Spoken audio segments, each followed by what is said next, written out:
Hi everyone, hello. My name is Aanchal Arora and I welcome you all to my YouTube channel The Chem Squad। और आज की video में हम लोग continue करने वाले हैं इलेक्ट्रोकेमिस्ट्री को। लास्ट वीडियो में हमने लास्ट टाइम बात की थी कि भाई लास्ट वीडियो में हमने लास्ट टाइम बात की थी। वाह, ऑफ कोर्स लास्ट वीडियो में लास्ट टाइम ही बात करी थी ना, अभी तो नई वीडियो है। एनीवे, लास्ट वीडियो में हमने बात करी थी कि भाई क्या होता है, सेल कैसे कंस्ट्रक्ट किया जाता है और हमें कैसे पता चलेगा कौन कैथोडिक हाफ सेल बनाएगा और कौन एनोडिक हाफ सेल। और उसी को कंटिन्यू करते हुए हमने देखा था कि कैसे ई नॉट सेल के 4 डिफरेंट तरह के फॉर्मूला आते हैं और वो 4 डिफरेंट तरह के क्यों आते हैं और हमें ई नॉट सेल पॉजिटिव चाहिए होता है ताकि हम ये बोल पाए कि ये वाला सेल पॉसिबल है। तो जिस भी सेल का ई नॉट सेल पॉजिटिव होता है वो वाला सेल पॉसिबल होता है, और जिसका ई नॉट सेल नेगेटिव होता है वो वाला सेल कंस्ट्रक्ट करना पॉसिबल नहीं है। ई नॉट सेल 0 होता है तो भी सेल बन सकता है, उस सेल को कंसंट्रेशन सेल कहते हैं, जो आगे आपके इसी चैप्टर में आएंगे और हम लोग ऑफ कोर्स उसके बारे में बात करेंगे। पर एक बात याद रखना कि अगर वो आपको बोले कि कंस्ट्रक्ट अ पॉसिबल सेल, तो you have to make sure कि ई नॉट सेल उसका नेगेटिव नहीं आ रहा है। अगर ई नॉट सेल नेगेटिव आ रहा है ना, तो जिसको एनोड और जिसको कैथोड बनाया ना तुमने, उसको घुमा लेना, रिवर्स कर देना, एनोड का कैथोड बना देना, कैथोड का एनोड बना देना। तुम देखोगे ई नॉट सेल पॉजिटिव आने लग जाएगा एंड वो वाला सेल फिर बन सकता है। ठीक है जी, ठीक है। एक डैनियल सेल का ही एग्जांपल लेके एक छोटी सी बात और करते हैं, जो मैंने तुमको कहा था डेल्टा जी नॉट की करेंगे। जिंक सॉलिड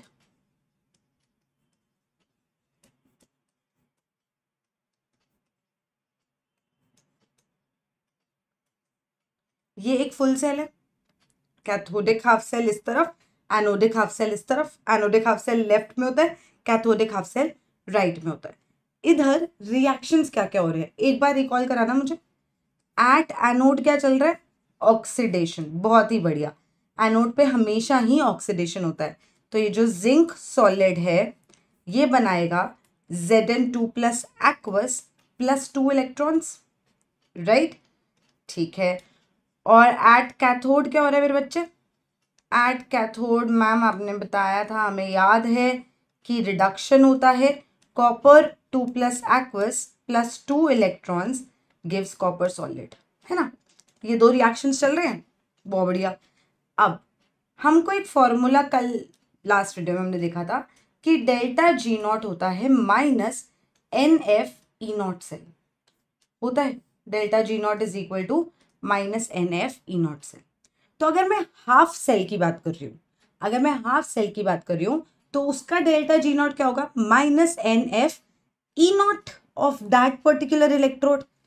ठीक, तो यहाँ पे अगर मैं डेल्टा जी नॉट 1 लिखूं, ये जो नॉट है ये क्यों बनाया मैंने, याद है? स्टैंडर्ड कंडीशंस, जो मैंने पिछली वीडियो में एक बताया था कि स्टैंडर्ड कंडीशंस क्या होती हैं? जब जब 298 केल्विन पे बात हो रही हो, 1 atm प्रेशर हो एंड 1 मोलर इलेक्ट्रोलाइट हो जनरली। ठीक है, तो अब मैं ये बोल रही थी कि delta G not 1 because it is not a full cell, it is an anodic half cell, तो हम क्या लिखेंगे? This would be equal to minus N F E not of ये वाला इलेक्ट्रोड, एनोडिक वाला जो भी पार्ट है। कितने इलेक्ट्रॉन्स का चेंज मुझे दिख रहा है? 2 दिख रहा है। इसका कलर सेम रखती हूँ ताकि गड़बड़ ना हो। कहाँ गया कलर? 2 F E not. क्या रिएक्शन चल रहा है मेरी आंखों के सामने? जिंक से Zn2 प्लस, उसी को लिखूंगी ना, जो रिएक्शन चल रहा है मुझे मेरे पास उसी का ई नॉट आएगा। ठीक है जी। जो सेकंड केस है मेरे पास सेकंड केस है, इसमें डेल्टा जी नॉट क्या होगा? माइनस 2 एफ ई नॉट क्या लिखूं बेटा? Cu2 प्लस से Cu। बहुत ही बढ़िया। ओवरऑल सेल रिएक्शन लिखूं तो इन दोनों रिएक्शंस को ऐड किया जाएगा, और अगर मैं इन दोनों रिएक्शंस को ऐड करूंगी तो मेरे पास क्या आएगा? Zinc solid plus Cu2 plus aqueous gives Zn2 plus aqueous plus plus copper solid. ये आ जाएगा, ओ सॉरी, हाँ कॉपर सॉलिड। अब ये पूरे रिएक्शन का delta G not would be equal to क्या? जब दो रिएक्शंस ऐड होते हैं तो उनके ये डेल्टा जी नॉट जो होते हैं, जो उनके गिब्स फ्री एनर्जी चेंज होता है, वो दोनों ऐड होते हैं, जैसे एंथैल्पीज ऐड होती है, एंट्रोपीज ऐड होती है, ऐसे ही डेल्टा जी नॉट ऐड होते हैं। तो delta G not would be equal to delta G not plus plus delta G not 2, लिख सकते हो? ठीक है, delta G not is equal to delta G not plus क्या है, -2f ई नॉट जिंक से जिंक 2 प्लस, यही है बेटा, देख ले। और यहाँ पे -2f E not copper 2 plus से कॉपर।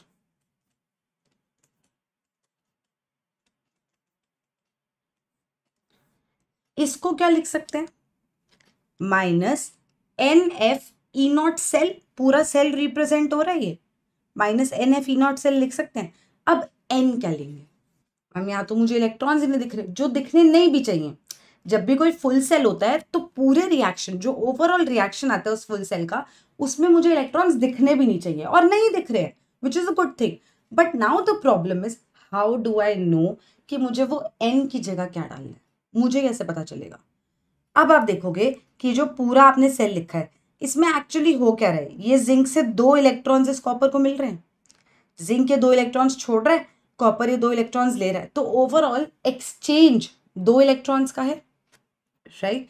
तो जब भी आप ओवरऑल रिएक्शन देखोगे, आप फुल सेल की रिएक्शन देखोगे ना, तो आपको उसमें इलेक्ट्रॉन्स नहीं दिखेगा, और नहीं दिखना चाहिए।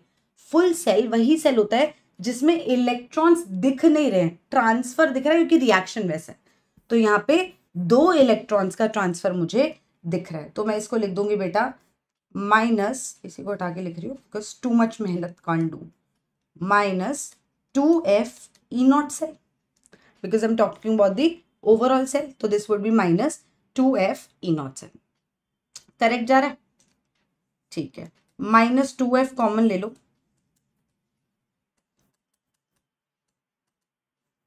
ये आ जाएगा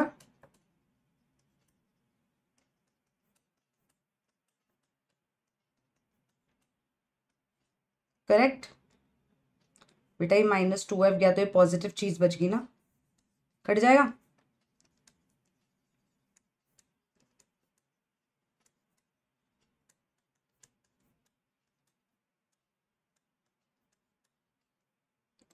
look carefully, what did we get दो, हमें मिला E not cell is equal to E not anode plus E naught cathode. Wait, isn't this one of the equations that we studied yesterday कि क्या क्या E naught का equation हो सकता है?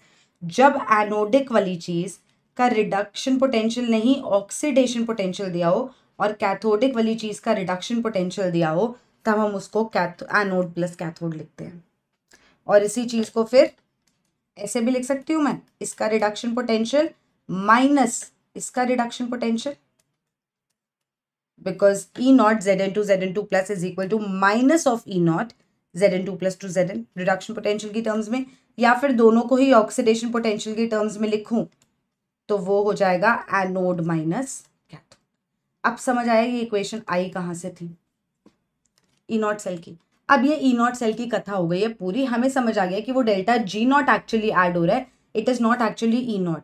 एक बात तरीके से याद रखना, तुमने अगर थर्मोडायनामिक्स करी है तो तुम्हें ये पता है कि इंटेंसिव प्रॉपर्टीज क्या होती है और एक्सटेंसिव क्या होती है।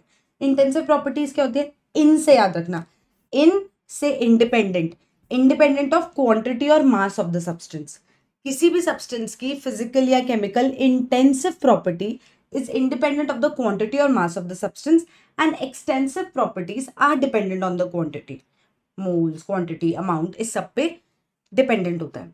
ठीक, तो ये जो E नॉट होता है ना, ये बेटा इंटेंसिव होता है, और ये जो डेल्टा जी नॉट होता है ये बेटा एक्सटेंसिव होता है। तो मैं एक बहुत इंटरेस्टिंग क्वेश्चन बताती हूँ, वाइवा में कोई पूछ ले तो डरना नहीं है, सुनो क्वेश्चन। अब intensive properties are not additive in nature. तुम्हारे सामने वाइवा में टीचर बैठा होगा, तुम्हें बोलेगा कि एक बात बताओ इंटेंसिव प्रॉपर्टी क्या होती है, तुम उसको डेफिनेशन दे दोगे क्योंकि तुमने रटी हुई है, इजी है, रटी हुई चीज बताना बहुत आसान होता है। तुमने उसको डेफिनेशन दे दी कि इंटेंसिव प्रॉपर्टी ब्ला ब्ला होता है, राइट। एक्सटेंसिव प्रॉपर्टी क्या होता है, ब्ला ब्ला ब्ला ब्ला ब्ला होता है।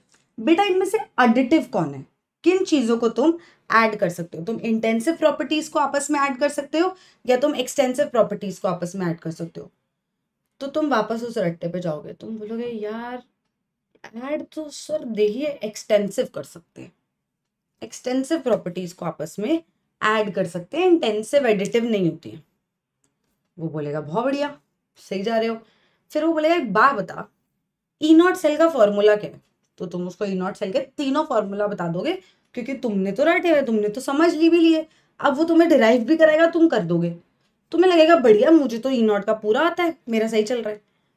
फिर वो तुम्हें घुमाना शुरू करेगा, फिर वो तुम्हें बोलेगा कि एक बात बता, ई नॉट सेल इंटेंसिव या एक्सटेंसिव? तुमने वो भी पढ़ा हुआ है, तुम अभी जीत रहे हो, तुम्हारे दिमाग में you have aged it all, तुम्हें लग रहा है ई नॉट सेल अरे इंटेंसिव है सर। अगला सवाल पूछो, तुम्हारा कॉन्फिडेंस जा चुका है छत के पार, क्योंकि अब तुम्हें लग रहा है कि इसने मुझसे अब तक जितने सवाल पूछे, मैंने एक सवाल दो जवाब, सवाल एक जवाब दो, बहुत बढ़िया चल रहा था। लेकिन फिर वो तुम्हें पूछेगा कि अच्छा एक बात बता, इंटेंसिव प्रॉपर्टी है ना, तो तू ये ऐड सब्ट्रैक्ट कैसे कर रहा है? और तुम्हारी हो जाएगी बत्ती गुल, तुम्हें लगेगा अबे हाँ बे, ये तो इंटेंसिव है, इसको मैंने ऐड भी किया, मैं माइनस माइनस भी खेल रहा हूँ, मैंने पूरी डेफिनेशन भी सुना दिया है, मैं तो चौड़ में था, ये क्या हो गया मेरे साथ? फिर तुम उसको बोलोगे सर एक्सेप्शन है क्या, होता है ऐसा? समझो, ये जो तुम्हारा फॉर्मूला आया, ये जो भी गेम आई, एसेंशियली क्या तुमने E not cell add subtract करना शुरू किया था? क्या essentially E not cell was the thing that was getting added और सब्ट्रैक्टेड? यू रीच्ड हियर, तुम यहां तक पहुंचे, और तुमने शुरू क्या किया था? तुमने एक्चुअली ये जो गिब्स फ्री एनर्जी चेंज है इसको ऐड किया था। तुमने जब रिएक्शंस ऐड किए, तुमने कभी नहीं बोला कि ई नॉट सेल सीधा ऐड कर दो ना, तुमने डेल्टा जी नॉट ऐड किया, वो कटते कटाते ई नॉट सेल तक आ गया, तुम्हारी गलती है। तो एक्चुअली जो ऐड हो रहा है, जो ऐड हो रहा है वो एक एक्सटेंसिव प्रॉपर्टी ही है, which is delta G not. समझे? जो एक्चुअली ऐड हो रहा है वो डेल्टा जी नॉट ही था, वो तो आते आते आते आते ई नॉट सेल के फॉर्मूले तक पहुंच गए और फिर उसके 3 फॉर्मूले निकाल दिए जो सर मैंने अभी अभी आपको बताया। ऐसा होता है कॉन्फिडेंस। बात समझ आई? तो एक्चुअली ऐड एक्सटेंसिव प्रॉपर्टी ही हो रही है, actually add delta G not ही हो रहा है, वो तो ई नॉट आते आते आ गया, हमारी गलती है। तो इसीलिए हमेशा बोला जाता है कि फुल सेल में आप ये फॉर्मूला यूज कर सकते हो। क्यों बोलते हैं कि आप फुल सेल में ये तीनों फॉर्मूलाज यूज कर सकते हो? क्योंकि जो बता रहे हैं ना आपको क्लास में, ये वो आपको ये इसलिए बोल रहा है क्योंकि उसको पता है कि ये चीजें कट जाएंगी। जब फुल सेल होगा ना तो वो इलेक्ट्रॉन्स का गेम बैलेंस हो ही जाएगा, फाइनली तुमको यही मिलेगा, E naught is equal to E not cathode minus E not anode अगर रिडक्शन पोटेंशियल की टर्म्स में, E not cathode plus E not anode अगर कैथोडिक वाला रिडक्शन पोटेंशियल की टर्म्स में और एनोडिक वाला ऑक्सीडेशन पोटेंशियल की टर्म्स में, and E not cathode sorry minus E not cathode plus E not anode अगर दोनों ही ऑक्सीडेशन पोटेंशियल की टर्म्स में। तो उसको ये बात पता है, इसीलिए तुम्हें बताऊं, इसीलिए जब तुम्हें क्लास में पढ़ाते हैं ना तो तुम्हें ये बोलते हैं कि तू ऊपर इलेक्ट्रॉन्स के साथ कुछ भी खेले, जब तेरी फाइनल इक्वेशन आ जाएगी ना तो तू फॉर्मूला लगा सकता है। बेटा इंटेंसिव प्रॉपर्टी है, नहीं डिपेंड करिए मुझ पर, तुम टेंशन मत दो, इलेक्ट्रॉन का जो भी गेम चल रहा है, आयरन वाले का रिएक्शन, आयरन का कैथोड बना हुआ है और एल्यूमिनियम का एनोड बना हुआ है, मान लो चलो कॉपर का कैथोड बना हुआ है, आयरन का तो नेम नहीं है शायद, वैल्यूज देखनी पड़ेगी मुझे भी है, और कॉपर का कैथोड बना हुआ है और एल्यूमिनियम का एनोड बना हुआ है। तो वो तुम्हें बोलेगा हाँ हाँ यहाँ 2 इलेक्ट्रॉन्स का है, मुझे पता है, यहाँ 3 इलेक्ट्रॉन्स का गेम है, मुझे पता है, तू टेंशन मत ले, ई नॉट सेल इंटेंसिव है, तू इलेक्ट्रॉन इलेक्ट्रॉन मत दे, तू सीधा सीधा कैथोड माइनस एनोड का रिडक्शन पोटेंशियल का तेरा आंसर आ जाएगा। यही बताते हैं तुम्हें। क्यों? क्योंकि जब वो पूरा खेल खेला जाता है ना, जब वो पूरी गेम खेली जाती है तो इवेंचुअली ऐसा होता है कि भाई तुम्हारा फाइनल आंसर जो है उसमें वो इलेक्ट्रॉन्स बैलेंस हो जाते हैं। कहने का मतलब देखो, कहने का मतलब तो मैं समझाती हूँ मैं क्या बोल रही हूँ। जैसे अभी मैंने जो एग्जांपल दिया कि मैंने एल्यूमिनियम वाला कैथोड एनोड लिया और कॉपर वाला कैथोड लिया, ये मेरा सेल है। मेरा बस तुमसे एक सवाल है, 2 मिनट ले लो क्योंकि अब मेरे को ये बात कंटिन्यू करनी है, 2 मिनट ले लो और please just please at anode क्या चल रहा है वो रिएक्शन लिखो, एट कैथोड क्या चल रहा है वो रिएक्शन लिखो, और ओवरऑल रिएक्शन लिखो, इतना कर दो, बाकी मैं बता रही हूँ। करो करो, तुम्हें समझ आएगा कि वो तुम्हें क्यों बोलते हैं कि अरे इलेक्ट्रॉन्स मत देख, इंटेंसिव है, ऐसे ही ऐड कर ले, वो समझ आएगा तुम्हें। मैंने अभी अभी देखा है एल्यूमिनियम आयरन भी ले सकते थे, ठीक है, ऐसा डरना नहीं चाहिए, एज ए टीचर सही बोल रही थी मैं। चलो एनीवे, कॉपर तक आ गई मैं। रिएक्शन क्या लिखा है, एल्यूमिनियम सॉलिड, ठीक है। यहाँ रिएक्शन क्या लिखा है,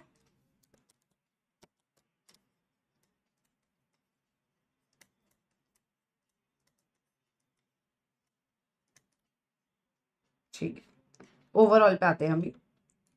ओवरऑल करने के लिए जब मेरा पूरा सेल बनता है तो पूरे सेल में इलेक्ट्रॉन्स यहां से यहां ट्रांसफर होते हैं, राइट। ओवरऑल सेल रिएक्शन में इलेक्ट्रॉन्स इसलिए नहीं दिखते क्योंकि वो बैलेंस हो जाते हैं, है ना, राइट। इधर से इधर ट्रांसफर हो रहे हैं, बैलेंस हो जाते हैं। यहाँ पे हो रहा है 2 इलेक्ट्रॉन्स का चेंज, यहाँ पे हो रहा है 3 इलेक्ट्रॉन्स का चेंज। Very good, awesome. एक चीज और देख लेते हैं, डेल्टा जी नॉट अगर मुझे यहाँ लिखना है तो मैं क्या लिखूंगी, -3f ई नॉट, सही जा रही हूं, ठीक है। मुझे वैल्यूज पता क्या दी हुई हैं, ये दिया हुआ है 1.66 ही होता है ना, बेइज्जती मत कराइयो, यही हुई हो।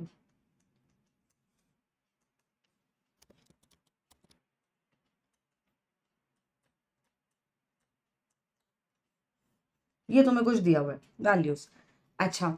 यहाँ पे डेल्टा जी नॉट 2 क्या लिखोगे, -2f, जो रिएक्शन दिख रहा है वही लिखो, ई नॉट Cu2 + Cu। वो आगे आके देखते हैं क्या करना है। अब ओवरऑल रिएक्शन में मुझे इलेक्ट्रॉन्स बैलेंस करने हैं ताकि मेरी फाइनल इक्वेशन में इलेक्ट्रॉन्स ना हो, ये मेरा प्रायोरिटी पे गेम चल रहा है, ठीक है।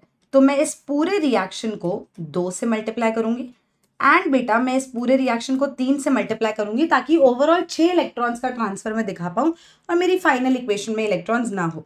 मैं यहाँ नीचे छोटा सा लिख देती हूँ कि इक्वेशंस क्या क्या होंगी। ये वाली इक्वेशन बन जाएगी,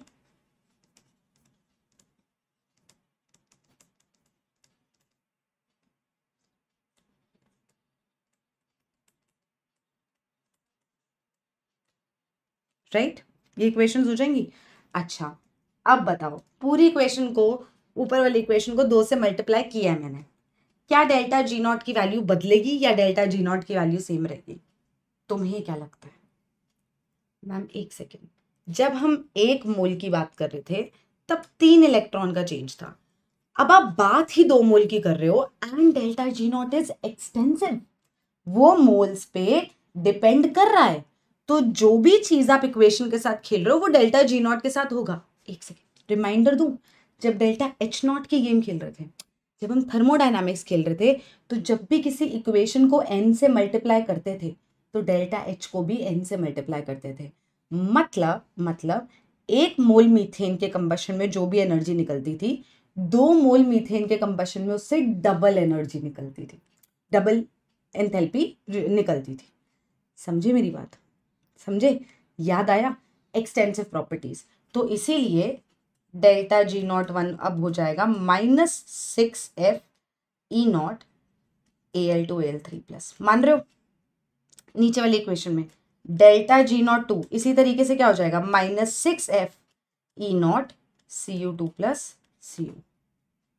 ओवरऑल इक्वेशन, 6 इलेक्ट्रॉन्स थे, 6 इलेक्ट्रॉन्स गए,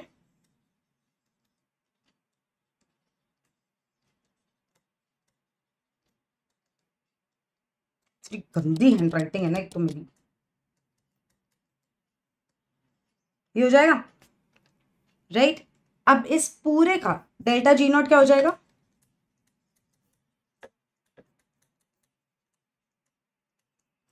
जरा लिखना डेल्टा जी नॉट 1 क्या है,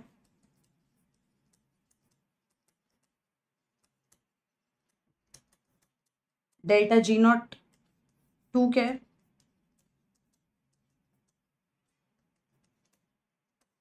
राइट। डेल्टा जी नॉट क्या है बेटा, कितने इलेक्ट्रॉन्स का सोचूं अब मैं, मैम ओवरऑल सेल में सोचो कितने इलेक्ट्रॉन्स ट्रांसफर हो रहे हैं, क्योंकि आपको रिएक्शन में तो इलेक्ट्रॉन्स दिखेंगे नहीं। बिल्कुल सही बात है यार, थैंक यू सो मच, ये वाली बात तो मुझे समझनी चाहिए कि ओवरऑल 6 इलेक्ट्रॉन्स का ट्रांसफर हो रहा है एनोड से कैथोड पे। तो -6 अगर कॉमन ले लें तो क्या बचेगा?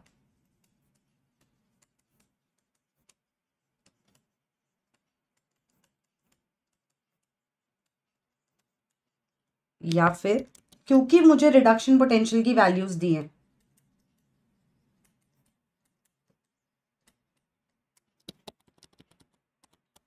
तो इसको मैं लिखूंगी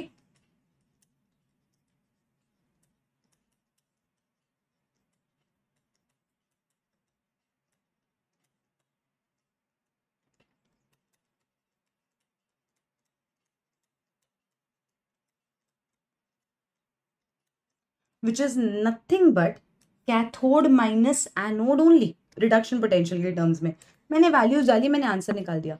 जब तुम पेपर में करने बैठते हो तो जो मर्जी फुल सेल बन रहा हो, जब भी तुम्हें ई नॉट सेल निकालना होता है तो क्या तुम्हें कभी ये सिखाया है कि मोल्स वोल्स देखो? कभी नहीं सिखाया।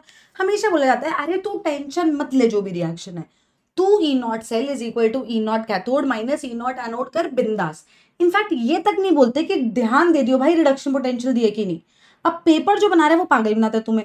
वो एक ऑक्सीडेशन पोटेंशियल देता है, एक रिडक्शन पोटेंशियल देता है, क्योंकि उसको भी पता है कि तुमने फॉर्मूला रटा हुआ है E not cathode minus E not anode. हर जगह थोड़ी लग जाएगा यार, दोनों रिडक्शन पोटेंशियल के टर्म्स में होंगे तो ये फॉर्मूला लगेगा, दोनों ऑक्सीडेशन पोटेंशियल के टर्म्स में होंगे तो एनोड माइनस कैथोड होगा, एनोड वाला ऑक्सीडेशन पोटेंशियल के टर्म्स में होगा और कैथोड वाला रिडक्शन पोटेंशियल की, तो दोनों की वैल्यूज ऐड होंगी।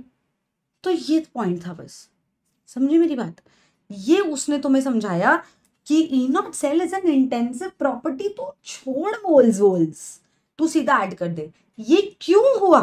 क्योंकि एक्चुअली बैलेंस होके, इलेक्ट्रॉन्स बैलेंस होके इवेंचुअली यही आया। इसीलिए जब भी फुल सेल की बात करें, मतलब फाइनल इक्वेशन में इलेक्ट्रॉन्स ना दिखें, जब भी फुल सेल की बात करें तो बिंदास ई नॉट सेल का डायरेक्ट फॉर्मूला लगा दो, मोल्स वोल्स का खेलने की कोई जरूरत नहीं है। Yes it is an intensive property, but also remember कि when you are adding this और when you are subtracting cathode minus anode for reduction potentials, always remember, always कि E not cell is an intensive property. ऐसे वो additive होना नहीं चाहिए, पर actually हम लोग ऐड डेल्टा जी को कर रहे थे और फिर वो आते आते ई नॉट तक आ गए। तो जब भी तुमसे कोई क्वेश्चन पूछे कि ये तो इंटेंसिव प्रॉपर्टी है, ये कैसे ऐड हो रही है, तो तुम उसको बोलना अबे यार तुमने डेरिवेशन नहीं पढ़ी क्या? एक्चुअली ऐड डेल्टा जी हो रहा होता है। देख मैं समझाता हूँ, डैनियल चल गए पूरा समझाना, उसको बोलना देखिए इलेक्ट्रॉन्स बैलेंस हो गए, नहीं कट गए, आ गया ये वाला रिएक्शन, मतलब ये वाली इक्वेशन। तो कोई टेंशन वाली बात नहीं है भाई, ऐड डेल्टा जी नॉट ही हो रहा है, आते आते यहाँ तक आ गए हम, समझे? ठीक है, आई होप ये वाली बात समझ आई है। तो इसलिए फुल सेल में फाइनल इक्वेशन में इलेक्ट्रॉन्स नहीं होते हैं। Okay, got the point? तो डायरेक्टली हम ई नॉट सेल की वैल्यू भी निकाल सकते हैं। Now imagine you are given this question, क्या होता था आयरन का?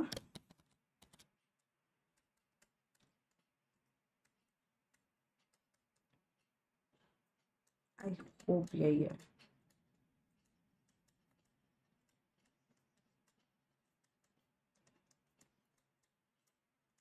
I have a few questions for you. जैसे जैसे मैं क्वेश्चन लिख रही हूँ तुम साथ साथ करते रहना, ठीक है?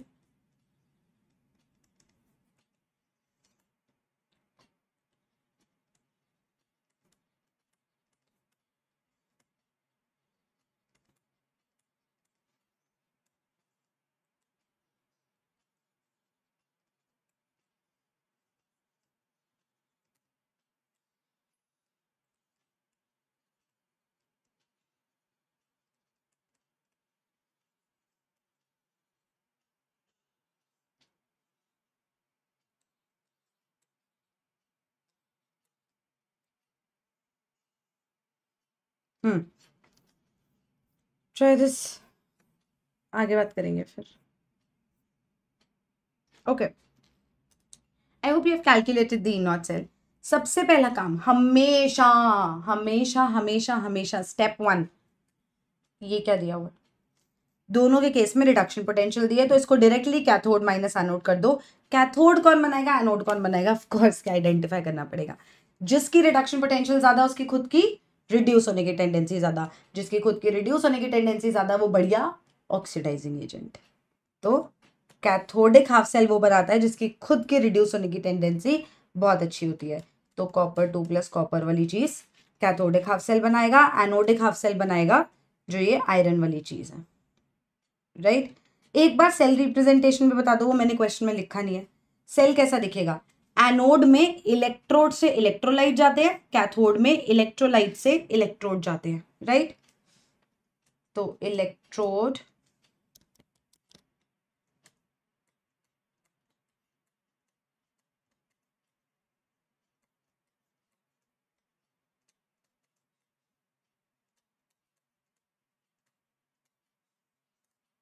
ये हो गया मेरा सेल। ई नॉट सेल आ जाएगा 0.34 minus cathode minus anode, anodic value है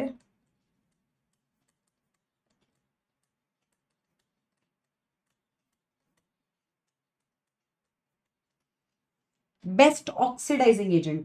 जो चीज खुद अच्छे से रिड्यूस हो पाए वो अच्छी ऑक्सीडाइजिंग एजेंट होती है। तो खुद अच्छे से रिड्यूस कॉपर आयन ऊपर है। बेस्ट रिड्यूसिंग एजेंट कौन होगा? 4 ऑप्शंस हैं, Fe2+, Cu2+, CuFe। इंपॉर्टेंट, हमारे पास रिडक्शन पोटेंशियल्स हैं, है ना। तो हमारे पास ये रिएक्शंस हैं, तो या तो ये रिएक्शन ऐसे जा सकता है या तो ऐसे जा सकता है, या तो ये रिएक्शन ऐसे जा सकता है या तो ऐसे जा सकता है। मेरे पास कोई आइडिया नहीं है मुझे कि ये फर्दर ऑक्सीडाइज होगा कि नहीं होगा। Copper ion to act as a reducing agent it has to oxidise itself. Fe2+ ion to act as a reducing agent it has to oxidise itself. मुझे नहीं पता कि ये ऑक्सीडाइज होगा भी कि नहीं होगा। ऑफ कोर्स मुझे पता है Cu2+ नहीं होगा, बट मुझे नहीं पता कि अगर ये ऑक्सीडाइज हो गया आयरन Fe2+, Fe3+ इसने बना भी दिया, सब बढ़िया चल रहा है इसकी लाइफ में, तो उधर रिडक्शन पोटेंशियल या ऑक्सीडेशन पोटेंशियल क्या होगा मुझे नहीं पता। What do I compare? I don't know. All I know the things about is कि जो Fe2+ आयन है मुझे ये कहानी पता है कि ये रिड्यूस होगा, तो ये है इसकी रिडक्शन पोटेंशियल। मुझे ये कहानी पता है कि कॉपर आयन मेरी आंखों के सामने रिड्यूस ही हो सकता है, मुझे नहीं पता कि वो एज अ रिड्यूसिंग एजेंट काम करेगा कि नहीं। I have no clue because you have not told me that. तो these options are irrelevant options, they are there to confuse you because you don't know ना what is gonna happen to them. तुम्हें क्या पता? तुम्हें बस उसका ये पता था कि ये दोनों रिड्यूस होंगे कि नहीं होंगे, तुम्हें आइडिया ही नहीं है कि ऑक्सीडाइज होंगे कि नहीं होंगे। तो दीज आर इररेलेवेंट ऑप्शंस, पहले ही काट दिया करो। 50-50 हो जाता है, थोड़ा कॉन्फिडेंस जागता है, वरना फालतू में कंफ्यूज रहोगे, ठीक। अब इनकी कहानी पे आते हैं। मुझे ये पता है कि Cu2+ Cu बनाता है, या Cu जो है वो Cu2+ बनाता है, Fe जो है वो Fe2+ बनाता है। अब इनकी रिडक्शन पोटेंशियल्स है, ऑक्सीडेशन पोटेंशियल्स क्या होंगी? उल्टी वैल्यू, इसकी होगी -0.34, इसकी होगी -0.44। जब ये Fe से Fe2+ जा रहा होगा, और सॉरी +0.44, और ये Cu से Cu2+ जा रहा होगा, तो इसकी ऑक्सीडेशन पोटेंशियल पॉजिटिव, इसकी ऑक्सीडाइज होने की टेंडेंसी सबसे ज्यादा, जिसकी ऑक्सीडाइज होने की टेंडेंसी सबसे ज्यादा वो best reducing agent. Delta G not क्या होगा? -NF E not cell. कितने इलेक्ट्रॉन्स का ट्रांसफर दिख रहा है तुम्हें? Fe से Fe2+ जा रहा है, Cu2+ से Cu जा रहा है, दो दो इलेक्ट्रॉन्स का गेम है, तो -2F ई नॉट सेल तुमने अभी अभी निकाला है 0.78, वैल्यू निकाल देना तो तुम्हारी इसकी वैल्यू आ जाएगी, ठीक है जी। डेल्टा जी नॉट आंखों के सामने आ जाएगा। अगली टाइप की चीज करें, ये हमने डिराइव कर लिया कैसे आया वो ई नॉट सेल का फॉर्मूला, राइट। अब आगे बात करें, ठीक है। वेरी वेरी इंपॉर्टेंट चीजें शुरू हो रही हैं, क्योंकि अब हमें ये समझ आ गया है कि फुल सेल कब मानना है और फुल सेल कब नहीं होता है। फुल सेल कब होता है? जब फाइनल इक्वेशन में इलेक्ट्रॉन्स ना दिख रहे, इलेक्ट्रॉन्स का ट्रांसफर हो गया और बढ़िया आधा आधा सेल बने हुए, पूरा सेल बनता हुआ दिख रहा है। और फाइनल इक्वेशन में अगर तुम्हारे इलेक्ट्रॉन्स आ गए ना, हाफ सेल है, या एक ही चीज की बात हो रही है तो हाफ सेल है, मतलब आधी की बात हो रही है, तुम्हें दिख रहा होगा कि एक ही टाइप का रिएक्शन हो पा रहा है यहाँ पे, राइट। तो अब इसको देखते हैं, जैसे क्वेश्चन है, क्वेश्चन के थ्रू ही सीख सकते हैं ना।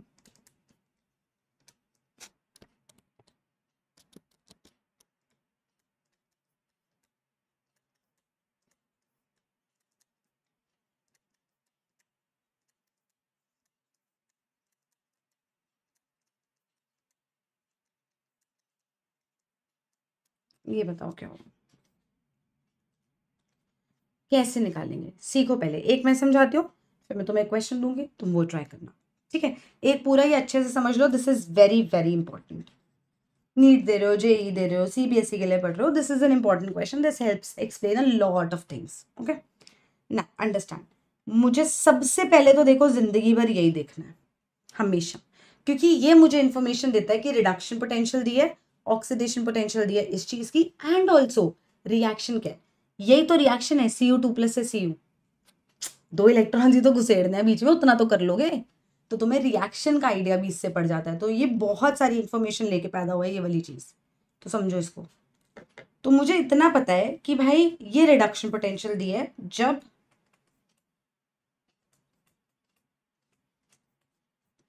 ये रिएक्शन है, राइट।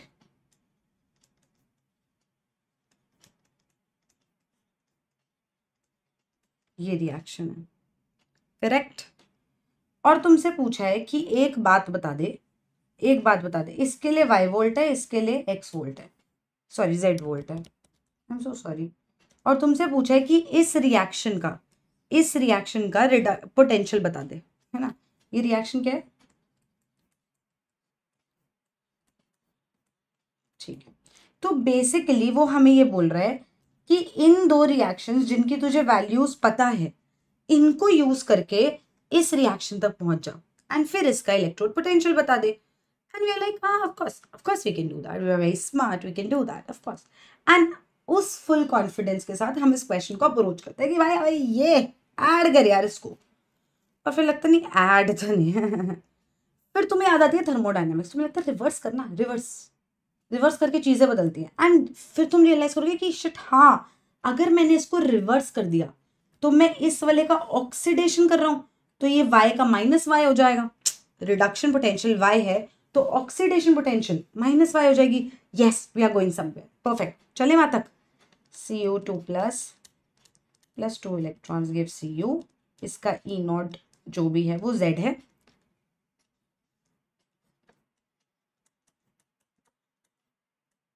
ये -y हो जाएगा। अब ऐड करते हैं, देखते हैं क्या होता है। जब हमने ऐड किया तो हमने देखा कॉपर कॉपर तो कट गया।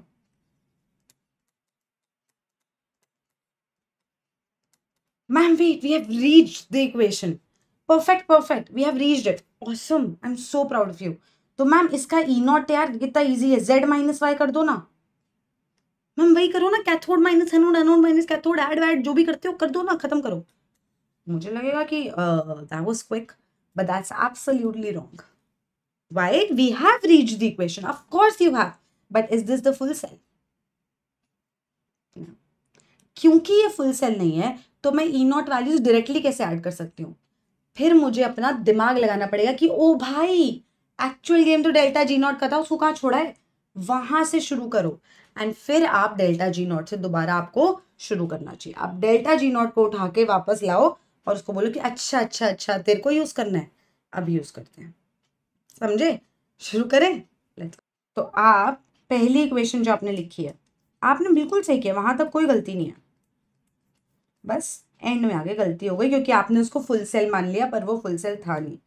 तो डेल्टा G01 हो जाएगा -2f(E0), कॉपर 2+2, कॉपर वाली वैल्यू क्या थी, Z। नेक्स्ट तुमने उसको रिवर्स किया था, मैं कर रही हूं वहां तक। और मुझे ये भी याद है कि ये -y हो गया था, मुझे याद है, मुझे याद है। एक इलेक्ट्रॉन है, ठीक है जी। ऐड किया तो मुझे ये पक्का पता है कि अगर दो इक्वेशंस ऐड होंगी तो डेल्टा G0 जो है वो उनके ऐड होंगे, because they are extensive properties. तो मैं ये ऐड कर दूंगी। हम्म,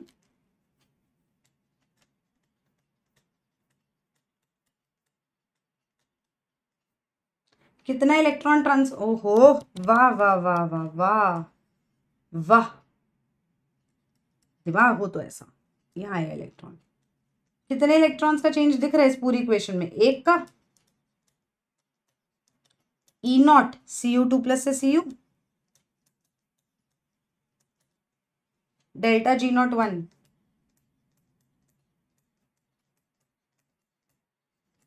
परफेक्ट। अब माइनस एफ कॉमन ले रही हूं मैं,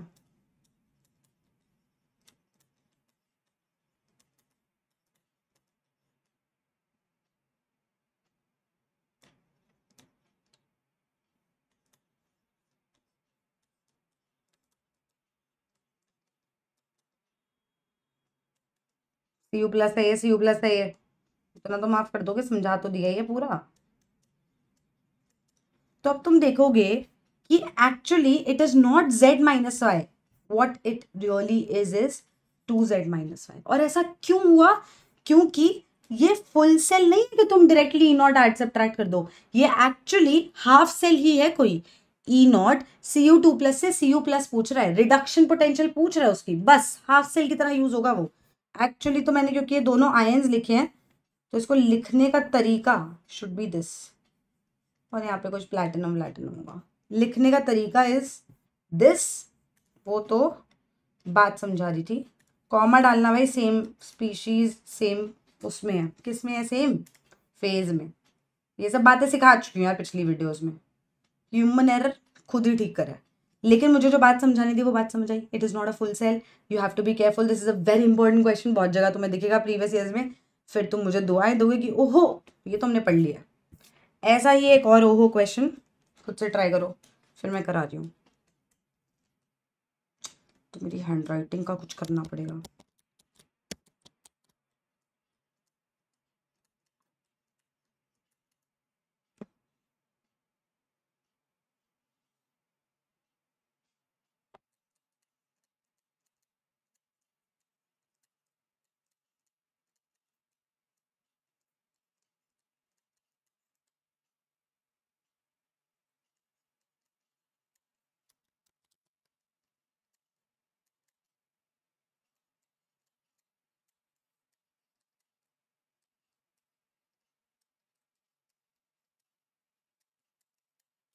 सोचो, करो खुद से, फिर मैं करवा रही हूँ। Think about it, try this your self, of course फिर हम कर रहे हैं साथ में। ठीक है जी, स्टेप 1 हमेशा सेम रहेगा, रिडक्शन पोटेंशियल दी है, Cr3+ से Cr2+ पे फोकस करो, वो तो बस डंडा लगा है बस वायर्स चिपकाने के लिए। रिडक्शन पोटेंशियल दी है, रिडक्शन पोटेंशियल पूछी है। पहली वाली का इक्वेशन लिख सकती हूँ मैं, Cr3+, दूसरे का इक्वेशन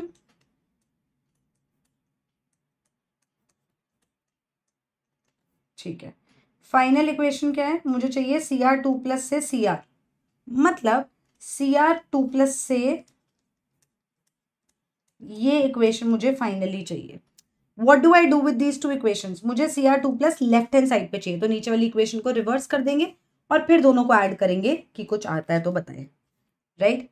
तो अब मैं दोबारा से लिख रही हूँ नीचे वाली को रिवर्स करके, ऊपर वाली को एज इज लिख रही हूँ, Cr3+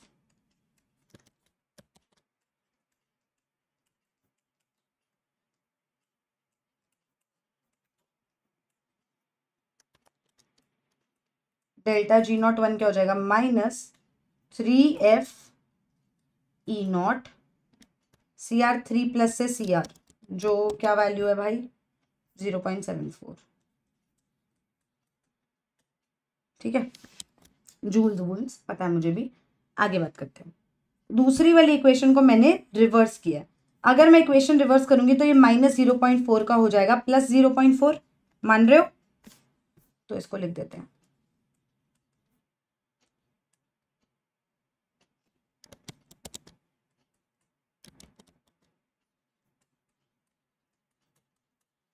+0.4 हो गया वो, ठीक है। एक इलेक्ट्रॉन का चेंज, ये हो गया +0.4, राइट? दोनों इक्वेशंस को क्या कर दिया मैंने? सही तो लिखा है, दोनों इक्वेशंस को ऐड कर दो, ये कट जाएगा। 3 इलेक्ट्रॉन्स 2 इलेक्ट्रॉन्स इधर, सॉरी 3 इलेक्ट्रॉन्स 1 इलेक्ट्रॉन इधर, 2 इलेक्ट्रॉन रह जाएंगे। वाह वाह, फाइनल इक्वेशन आ गई जो तुम्हें फाइनल इक्वेशन चाहिए थी। Delta G0 extensive properties add होती हैं, would be equal to delta G01 plus delta G02। Ma'am why are we not doing it directly? Why are we not doing E0 cell is equal to E cathode minus E anode? क्यों नहीं करा हमने ये? क्यों नहीं करा? क्योंकि मेरे पास फुल सेल नहीं है ये।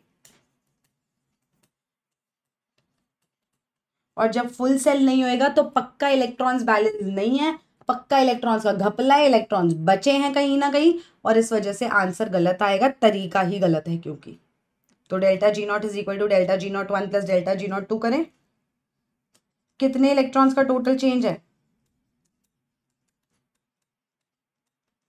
ये जा रहा है Cr2 प्लस से Cr, 2 इलेक्ट्रॉन्स का चेंज है। इसकी वैल्यू लिखो -3f प्लस -f, चलो पूरा लिख दे।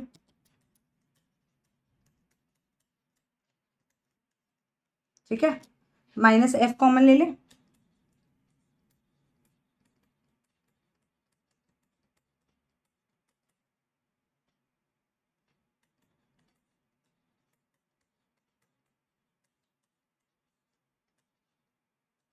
-f कॉमन लिया,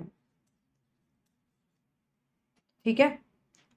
-f से -f गया, तो ये 2Cr2 प्लस से Cr है, तो उधर ले जाऊंगी तो 2 डिवाइड हो जाएगा।